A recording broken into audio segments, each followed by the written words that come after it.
Hello दोस्तों, movie plus shot में आपका स्वागत है। आज हम एडिंगटन मूवी पर एक्सप्लेनेशन करेंगे। ये 2025 में रिलीज हुई थी, तो और देर ना करते हुए चलिए सीधे वीडियो की ओर बढ़ते हैं। फिल्म की शुरुआत में हम देखते हैं कि एडिंगटन नामक एक छोटे मैक्सिकन शहर में बने एक डेटा सेंटर के बीच से एक भिखारी गुजर रहा है। भिखारी सबको कोसते हुए अंदर घुस जाता है। इस बीच हम एडिंगटन के शेरिफ जो को एक यूट्यूब वीडियो देखते हुए पाते हैं, जिसमें वो ये समझने की कोशिश कर रहे हैं कि जब एक जोड़े में से केवल एक साथ ही बच्चा चाहता है तो गर्भधारण का दर्द कितना कष्टकारी होता है। जो बच्चा चाहते थे, लेकिन उनकी पत्नी लुइस इसके लिए तैयार नहीं थी। दो अधिकारी आकर जो से कहते हैं कि उन्हें मास्क पहनना होगा क्योंकि ये नियम है। जो मना कर देते हैं क्योंकि एक अधिकारी ने अपना मास्क नाक के नीचे पहना हुआ था। वे शहर के बाहर के मूल अमेरिकी नेटिव अमेरिकन अधिकारी थे, जो शहर की सीमा के भीतर काम नहीं कर सकते थे। जो को शहर में एक हमले की खबर मिलती है, इसलिए वो अधिकारियों से उलझते नहीं हैं और मास्क पहन लेते हैं। वो दुकान की ओर चल देते हैं, तभी एरिक और ब्रान नाम के दो लड़के शहर में रहने वाली सारा नाम की एक खूबसूरत लड़की की तस्वीर देख रहे थे।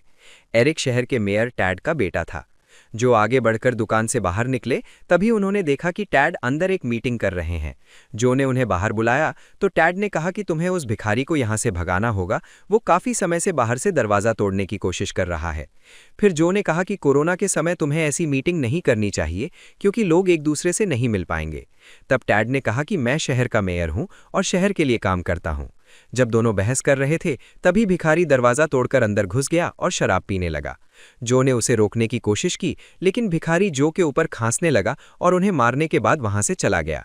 जो को इस बात का बहुत दुख हुआ। रात में जब जो अपने घर आए तो उनकी सास डैनी उनसे मिली, जो कोरोना को अमेरिका की साजिश मानकर घर में रहने के कारण चिंतित थीं। वीडियो देखते समय जो अपनी पत्नी लुइस से मिले, जिसने पूरा दिन अजीब गुड़िया बनाने में बिताया था। जो ने उन्हें भिखारी के बारे में बताया और उसके लिए कुछ करना चाहा क्योंकि वो बहुत गरीब था। जो ने लुइस से कहा कि उसकी नई गुड़िया बहुत सुंदर है, लेकिन असल में वो सिर्फ पसंद करने का नाटक कर रहे थे। रात में जो ने लुइस को चूमा और बच्चे के लिए कोशिश करनी चाहिए, लेकिन लुइस ने मना कर दिया क्योंकि उसका अपना बचपन का सदमा यानी ट्रॉमा था। जो मान गए। अगले दिन जो ने उठकर अपने पंप का इस्तेमाल किया क्योंकि उन्हें एस्थमा था। फिर वो लुइस और डैनी से मिले। वे तीनों तैयारी कर रहे थे, जहां डैनी लुइस को बता रही थी कि कैसे सरकार कोरोना के नाम पर बहुत सारा पैसा लूट रही है, और ये उनकी पुरानी योजना थी जिसमें चीन भी शामिल था। कुछ समय बाद जो शहर में घूम रहे थे और उन्होंने देखा कि एक आदमी एक बुजुर्ग को बिना मास्क के दुकान में घुसने नहीं दे रहा है। जो ने कहा कि आप इस तरह लोगों को परेशान नहीं कर सकते। फिर जो आगे बढ़े और उस आदमी को अंदर भेज दिया, जबकि जो खुद बिना मास्क के थे। वो लाइन में खड़े हुए और कुछ देर बाद अंदर चले गए। वहां मौजूद हर कोई भ्रमित हो गया क्योंकि उन्होंने मास्क नहीं पहना था। जो ने एस्थमा का बहाना बनाकर समझाया कि वो क्यों नहीं पहन सकते। जो ने देखा कि गार्ड ने उस आदमी को फिर से बाहर निकाल दिया है। फिर गार्ड जो के पास आया और उन्हें मास्क पहनने के लिए मजबूर किया। जो ने कहा, मुझे मास्क की जरूरत नहीं है और मुझे एस्थमा है, जिससे मास्क पहनने में असहजता होती है। टैड आए और गार्ड को भगा दिया। टैड ने तब दूसरों की सुरक्षा के लिए जो से मास्क पहनने को कहा। जो ने उन्हें नज़रअंदाज किया और नाराज हो गए क्योंकि वो टैड को पसंद नहीं करते थे। उनकी एक पुरानी कहानी थी जो हमें बाद में पता चलेगी। जो ने टैड से नया नियम बनाने को कहा कि बिना मास्क के कोई अंदर नहीं आएगा। फिर टैड ने जो को चले जाने को कहा। जो बाहर आए और उस दूसरे आदमी का समर्थन किया। वो बहुत खुश हुआ और जो के साथ एक फोटो खींचकर ऑनलाइन पोस्ट कर दी और कहा, जो एडिंगटन में एक अच्छे इंसान है। पोस्ट देखने के बाद जो बहुत खुश हुए और लाइव आकर सबको बताया कि उन्हें अस्थमा है और कई लोगों को ऐसी ही समस्या है, जिसके कारण वे मास्क नहीं पहन सकते। उन्होंने कहा कि इतनी खराब स्थिति में सबको एक दूसरे को समझना चाहिए और मदद करनी चाहिए, और मास्क ना पहनना हर किसी की व्यक्तिगत पसंद है। उन्होंने घोषणा की कि वो अब मेयर पद के लिए चुनाव लड़ेंगे और सबको उनके अधिकार देंगे। लुइस ये बयान सुनकर हैरान रह गई। जो ऑफिस आए और अपने दो सहयोगियों टॉम और माइके से अभियान के लिए सुझाव मांगे, जिस पर वे दोनों सहमत हो गए। जो एक बोर्ड पर मेयर बनने के तरीकों के बारे में लिख रहे थे। टैड ने जो को बुलाया और पूछा कि वो क्या चाहते हैं। टैड ने दुकान में चिल्लाने के लिए जो से माफी मांगी और कहा कि वो केवल लोगों को बचाना चाहते हैं। जो ने कहा, मुझे और बताओ। टैड ने पूछा, क्या आपने पहले अपने लोगों से मेयर पद के लिए चुनाव लड़ने के बारे में बात की है? जो ने उत्तर दिया, मैं खुद इन चीज़ों को संभालूंगा। उनके बीच बहस शुरू हुई और जो ने कहा, आप अपना ऑफिस नहीं संभाल सकते, मेरे खिलाफ चुनाव लड़ने की सोचें भी मत, आप कुछ नहीं जानते। जो ने कहा, मैं आपसे कहीं बेहतर इंसान हूं, इसलिए हम मतदाताओं पर छोड़ देंगे कि वे किसे वोट देते हैं। टैड ने कहा, आप एक बड़ी गलती कर रहे हैं, और वो चले गए। कुछ समय बाद टैड का अन्य राजनेताओं के साथ एडिंगटन पहुंचने का कार्यक्रम था।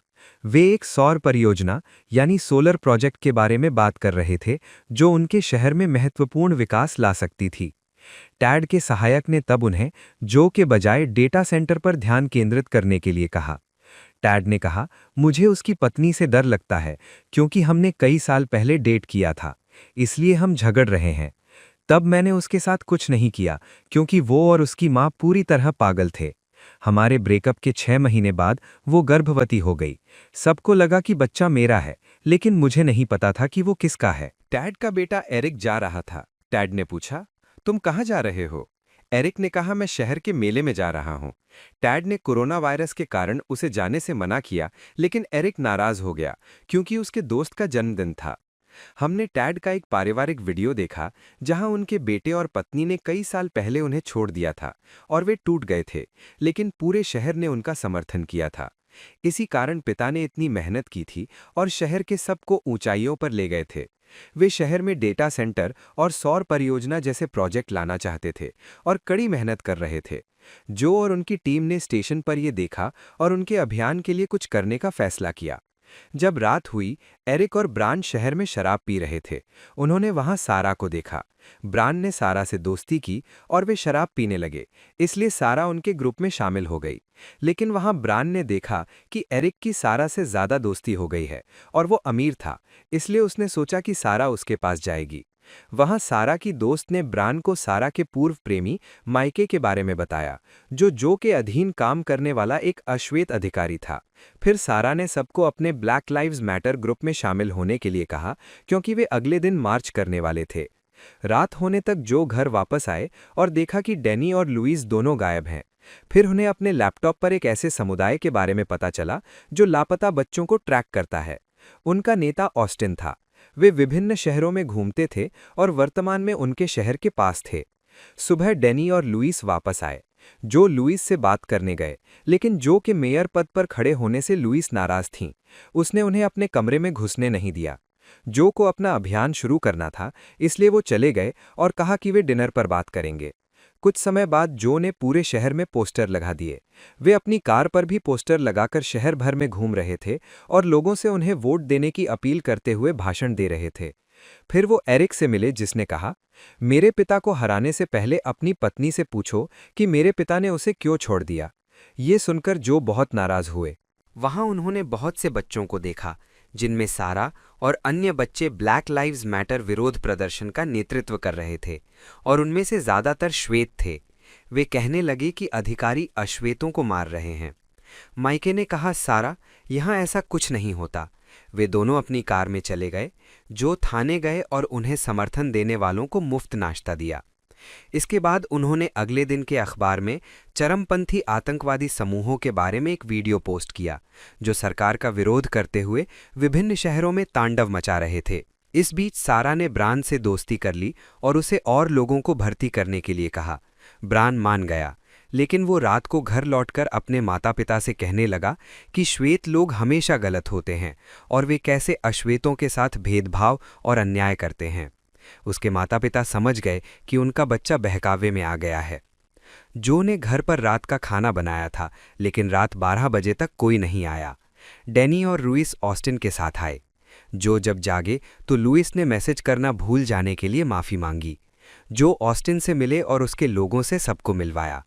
ऑस्टिन अंदर आया और उसने लुइस की गुड़िया देखी, जो उसे बहुत पसंद आई। उन गुड़ियों को देखकर लुइस अंदर से टूट गई। ऑस्टिन ने ये कहना शुरू किया। ऑस्टिन ने जो के पिता की एक तस्वीर भी देखी। डैनी ने उसे बताया था कि वो शहर के एक सम्मानित व्यक्ति थे और 7 साल पहले उनकी मृत्यु के बाद जो को उनकी नौकरी मिली। ऑस्टिन जो से मिलकर बहुत खुश था। वो वापस आया और जो को अपने बारे में बताने लगा। कई साल पहले जब वो छोटा था, उसके पिता ने उसे अन्य बच्चों के साथ अमीर लोगों को बेच दिया था। वे उन्हें अलग-अलग देशों में ले गए, उन्हें नग्न किया और उनके साथ बुरा व्यवहार किया, लेकिन ऑस्टिन उनके पास से भाग निकला। जो ने अन्य बच्चों के बारे में पूछा और लुइस को लगा कि ऑस्टिन की कहानी उसे झूठी लग रही थी। ऑस्टिन ने कहा कि अन्य बच्चे भाग नहीं पाए। जो ने माफ़ी मांगते हुए कहा, मैं तुम्हें समझ सकता हूँ। लुइस ने कहा, नहीं, तुम नहीं समझ सकते, क्योंकि तुम्हारा बचपन में शोषण नहीं हुआ।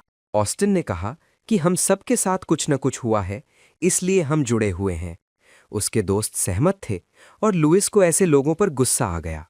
उसने स्वीकार किया कि बचपन में उसका शोषण हुआ था। वो इस बारे में बताने वाली थी, लेकिन उसकी मां ने मना कर दिया। फिर भी लुइस ऐसे घिनौने लोगों के साथ प्रताड़ित होती रही। कुछ देर बाद जो ने देखा कि लुइस ऑस्टिन को गले लगाकर विदा कर रही है। वे जा रहे थे।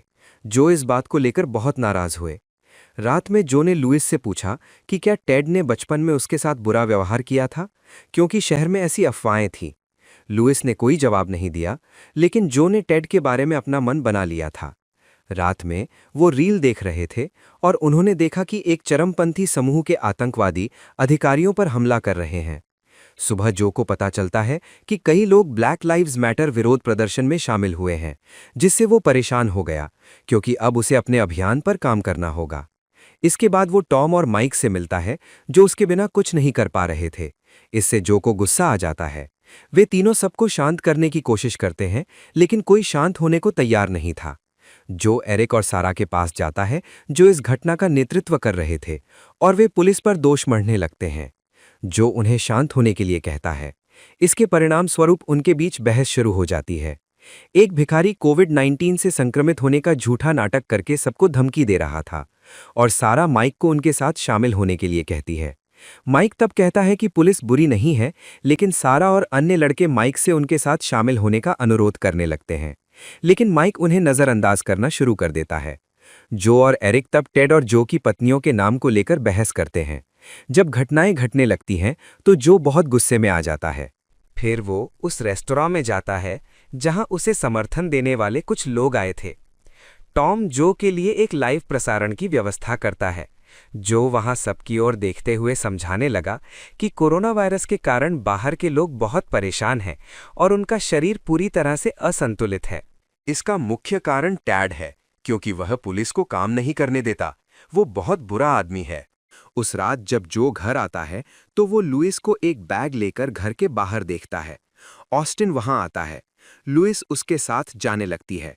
जो उसे रोकने की कोशिश करता है, लेकिन लुइस ऑस्टिन के साथ उसके ट्रक में चली जाती है। अगली सुबह जो घर पर बहुत परेशान था। वो डैनी को गुस्से में देखता है, क्योंकि लुइस ने ऑनलाइन अपने उत्पीड़क के नाम का खुलासा कर दिया था। जो तब उसे फेसबुक पर फोन करता है, लेकिन लुइस एक वीडियो देखती हैं जिसमें लुइस कहती हैं, कल मेरे पति ने जो कुछ भी कहा वो सब झूठ है। टैड ने मुझे कभी गाली नहीं दी और मेरे पिता ने वास्तव में मुझे गाली नहीं दी, और ये मेरा निजी जीवन है। जो को टॉम का फोन आया, जिसने उन्हें बताया कि टैड के घर के पास से शोर की शिकायत आ रही है। इससे जो और भी नाराज हो गए। जो टैड के घर पहुंचे, जहां एक पार्टी चल रही थी और लुइस का वीडियो भी लाइव दिखाया जा रहा था। जो ने पहले टीवी बंद कर दिया, फिर म्यूजिक केबल निकालकर उसे बंद कर दिया। टैड के चले जाने के बाद उन्होंने फिर से म्यूजिक चालू कर दिया। फिर जो वापस आए, केबल हटा दी और फिर से म्यूजिक वॉल्यूम बढ़ा दिया। जो उन पर चिल्लाए, लेकिन टैड ने उन्हें लगातार 2 बार थप्पड़ मारे। इससे जो टूट गए। गहरा दुख महसूस करते हुए घटनास्थल से चले गए और जो शहर वापस आ गए। बार का दरवाजा टूट गया था। जो ने देखा कि भिखारी ने इसे फिर से तोड़ दिया है और सबको ड्रिंक्स देना और कोरोना देना चाहता था। इससे जो क्रोधित हो गए और उन्होंने उसे वहीं गोली मार दी। फिर डेस्परेट मॉर्गन की तरह उन्होंने शव को एक प्लास्टिक बैग में भरकर पानी में फेंक दिया। रात तक टैड घर पर थे और उन्होंने एरिक से पूछा, तुम्हारे साथ पार्टी में आई वो लड़की कौन है? उसका पर्स अभी भी यहीं है, उन्होंने कहा। वहीं पर टैड की गोली मारकर हत्या कर दी गई। एरिक अपने पिता को देखने बाहर आया और उसे भी गोली मार दी गई। जो ने दूर से एक स्नाइपर से ये गोलियां चलाई थीं। जो ने बंदूक और गोलियों के खोखे रख लिए थे। वो घर वापस आए और टैड का एक पदक लेकर उस पर एक संदेश उकेरने लगे, जिसके बारे में हमें बाद में और पता चलेगा। लौटते समय जो लुइस से बात करने गए थे, उन्होंने फ़ोन करने की कोशिश की, लेकिन लुइस ने फ़ोन बंद कर दिया था। जो अपनी पत्नी को खोजने जाने का बहाना बनाकर शहर छोड़कर चले गए और रास्ते में उनका कोविड-19 टेस्ट किया गया। सुबह जो सीधे टैड के घर वापस आए। उन्होंने टॉम को बाहर देखा और टॉम ने उनसे कहा, सर अब कोई भी आपको मेयर बनने से नहीं रोक पाएगा क्योंकि टैड मर चुका है। हमारे पास यहाँ मूल अमेरिकी पुलिस है, नेटिव अमेरिकन पुलिस, उसने कहा। फिर उन्होंने दूर से ब्रान को देखा जो घूम रहा था। जो हैरान रह गए। फिर जो ने वहां मूल अमेरिकी अधिकारियों को देखा। वो घर वापस आए और शव देखा। पहाड़ी की तरफ से गोलियां चलाई गई थीं जो मूल अमेरिकी इलाका था। इसी वजह से पुलिस भी शामिल थी। फिर वे घर पर चिल्लाए, न्याय नहीं तो शांति नहीं, नो जस्टिस नो पीस। एक चरमपंथी आतंकवादी समूह की ओर से एक संदेश प्राप्त हुआ। अधिकारी डैन ने आकर टैड और एरिक की गोलीबारी के बारे में चर्चा शुरू की। डैन ने समझाया कि ये मूल अमेरिकी अधिकारियों, नेटिव अमेरिकन ऑफिसर्स की ओर से आया है, जो अनुमान लगाने लगे कि पहली गोली कैसे चलाई गई थी। उन्हें सारा का पर्स और पहचान पत्र भी मिला। उन्होंने सारा से बात करने का फैसला किया क्योंकि वो उनके ब्लैक लाइव्स मैटर आंदोलन के कारण उन्हें पहले से जानते थे। जो ने सारा से घटना के बारे में पूछताछ की, ये खुलासा करते हुए कि सारा पार्टी में थी और उन्होंने उसे वहां देखा था। सारा ने कहा, एरिक केवल मेरा दोस्त है, इसलिए मैं उसके घर गई थी। कुछ समय बाद जो मीडिया के पास गए और सबको बताया कि टैड की हत्या सरकार से बदला लेने के लिए एक चरमपंथी आतंकवादी समूह ने की है और वो निश्चित रूप से उनसे बदला लेंगे क्योंकि टैड शहर के एक बहुत अच्छे इंसान थे और वो उनके समूह को ढूंढकर नष्ट कर देंगे। ये खबर तब असली चरमपंथी आतंकवादियों तक पहुंच गई, जिससे उनकी योजना का खुलासा हो गया। उन्होंने इसे देखा और फिर वे सच में बहुत नाराज हो गए। रात तक जो लुइस के साथ अपनी पुरानी शादी के वीडियो याद कर रहे थे। सुबह वो डेनी से मिले। डेनी ने कहा, लुइस ने मुझे ब्लॉक कर दिया है और तुम्हें उससे बात करने की कोशिश करनी चाहिए। जो ने उत्तर दिया, वो मेरा जोखिम नहीं ले रही हैं। कुछ देर बाद जो शर्मिंदा होकर वापस आए। उन्हें अब टैड की हत्या के लिए किसी पर दोष मढ़ना था ताकि वो मामला बंद कर सकें। डैन जो पर संदेह होने के कारण उन पर नजर रखने लगा। फिर उसने जो की कार के टायरों की फोटो लेना शुरू कर दिया। तभी ब्रैनन आकर जो से मिला। ब्रायन ने उसे बताया कि एरिक और सारा किस कर रहे थे और उसने वो फोटो माइके को भेज दी है, जिसे माइके ने पहले सारा के साथ डेट किया था। जो कुछ देर के लिए चले गए और जो ने टॉम को इस बारे में बताया। उनका मानना था कि माइके ने शायद एरिक की हत्या की है क्योंकि वो एक अच्छा निशानेबाज था और जंगल में अभ्यास करता था। टॉम तब जो की कहानी पर विश्वास कर लेता है। फिर वे दोनों माइके से इस बारे में बात करते हैं। उसे उसके फोन पर फोटो दिखाकर सफाई देने को कहते हैं। माइके ने कहा, मुझे सारा की परवाह नहीं है क्योंकि हमने केवल कुछ दिनों के लिए डेट किया था और हमारे बीच कुछ भी नहीं हुआ। टॉम ने कहा, एरिक की हत्या से पहले तुम्हें ये फोटो मिली थी। जो ने आरोप लगाया कि माइके सारा को डेट कर रहा था जबकि वो उससे 18 साल छोटी थी। तभी टॉम ने माइके की कार में एक स्नाइपर देखा जिसे माइके रोजाना अभ्यास के लिए ले जाता था। उन दोनों ने इसके लिए माइके पर आरोप लगाया। डैन ने आकर कार की जांच की जिसमें मेयर का पदक मिला। फिर उन्होंने माइके को गिरफ्तार कर लिया और उसे जेल भेज दिया। डैन ने तब बोर्ड पर हाथ से लिखे शब्द देखे जो वो टैड के घर ले जाता था। उसने फोन से फोन की तुलना की और चला गया। जो ने उसका पीछा किया। जो ने देखा कि डैन उसके घर की ओर दौड़ रहा है।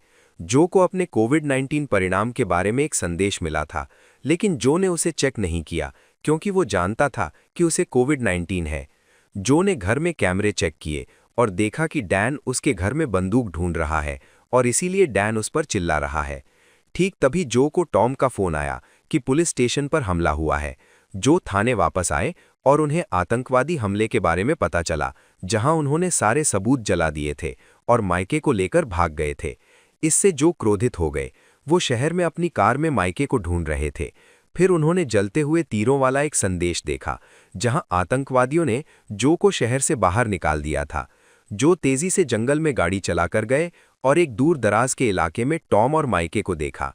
टॉम ने पहले ही माइके को ढूंढ लिया था और जो वहां उनके पास गए। टॉम ने जो से मदद मांगी।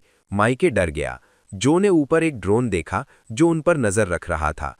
उन दोनों ने माइके से कानून के सामने आत्मसमर्पण करने को कहा। हालांकि माइके ने उन्हें धमकी दी कि अगर उन्होंने बात की तो उन्हें मार दिया जाएगा। उसने दावा किया कि आतंकवादियों ने ही ये किया है। टॉम उसके पास गया, लेकिन माइके ने मना कर दिया। एक बड़ा विस्फोट हुआ और पेट्रोल से आग के निशान बनने लगे। केवल जो, संदर्भ अनुसार जो, बचा था। जो ने निशानों को देखा और समझ गए कोई शांति नहीं, यानी असली चरमपंथी। आतंकवादियों ने इस बार एक संदेश भेजा था। जो ने उनके ड्रोन पर हमला किया। ड्रोन वहां से उड़कर पास की एक कार में चला गया। जो ने कार पर गोलियां चलानी शुरू कर दी। फिर कार में मौजूद एक बदमाश ने मशीन गन से जो पर हमला किया। जो घबरा गए और बदमाश उनकी कार में चला गया। जो तब वहां से निकल गए और घर चले गए। जो लुइस को वापस आया देख खुश हुए, लेकिन वास्तव में लुइस वहां नहीं थी, बल्कि उनकी सास डैनी थी। जो ने तब कहा, उन आतंकवादियों ने पिता को मार दिया और अब वे मेरे पीछे पड़े हैं और तुम्हें यहां से जाना होगा। जो ने डैनी पर पीछे से हमला होते देखा। उन्होंने डैनी को धक्का देकर बचाया और घर से भाग गए। इस बीच बाहर आतंकवादी ने डैन पर हमला कर उसे मार दिया। जो तब पहाड़ी के नीचे दौड़ते हुए चले गए। लंबी दौड़ के बाद जो शहर पहुंचे और गैंगस्टर से बचने के लिए एक हथियारों की दुकान में घुस गए। इसके बाद वो एक मशीन गन और अन्य बड़े हथियार लेकर बाहर निकले। बदले में उन्होंने हर गैंगस्टर को निशाना बनाकर खूब गोलियां चलाईं। जो ने अपनी बंदूक से उन्हें मारना शुरू किया और फिर उनकी गोलियां खत्म हो गईं। तभी एक गैंगस्टर उनके पास आया और जो के सिर में चाकू मार दिया। वो उन्हें गोली मारने ही वाला था, तभी ब्रायन लाइव आया और गैंगस्टर को गोली मार दी। घटना समाप्त हो गई और अब ब्रायन ने जो को बचा लिया, लेकिन जो के सिर में चाकू लगने के कारण वो अपाहिज हो गए। 1 साल बाद ब्रायन शहर और पूरे देश का हीरो बन गया। ब्रायन को एक गर्लफ्रेंड भी मिल गई थी और वे हमेशा साथ रहते थे। तब तक जो मेयर बन चुके थे और डैनी अब उनकी जगह शहर चला रही थीं। डैनी ने शहर में बड़े प्रोजेक्ट शुरू किए थे, जिसमें एक डेटा सेंटर और अन्य सौर परियोजनाएं शामिल थीं, जिससे एडिंगटन में महत्वपूर्ण विकास हुआ था। हमने माइके को भी देखा, जो विस्फोट में बच गया था, और माइके वहां जो का लाइव वीडियो बना रहा था, जहां जो अब पूरा दिन वर्चुअल में बिताते थे। हमें शहर की प्रगति के कई वीडियो भी देखने को मिले। कुछ ही देर बाद डैनी की मुलाकात जो और उसके नौकर से हुई। चैड घर आया था और वे अब टैड के घर में शिफ्ट हो गए थे। डैनी और चैड दिन भर जो की देखभाल करते थे। रात में जो और डैनी टीवी देखते थे और जो, बोलने या अभिनय करने में असमर्थ, उसे ऑस्टिन के अनुयायियों की संख्या बढ़ने और लुइस के गर्भवती होने का एक वीडियो दिखाते थे। ऑस्टिन के बच्चे की मां बनकर खुश लुइस गहरा दुख महसूस करती थी। रात के समय डैनी आती और जो को बिस्तर पर लिटा देती और वो उसके बगल में सो जाती। चैड आता और उसके कपड़े उतार देता और डैनी को गले लगाकर सो जाता। उसी रात हम माइके को शहर के बाहर देखते हैं, जो अपनी स्नाइपर से अपना लक्ष्य सटीक कर रहा है। और यहीं पर फिल्म खत्म होती है। वीडियो पसंद आया हो तो लाइक कर देना, चैनल पर नए हो तो सब्सक्राइब कर लेना। तो मैं आपसे अगले वीडियो में मिलूंगा, तब तक के लिए ख्याल रखना।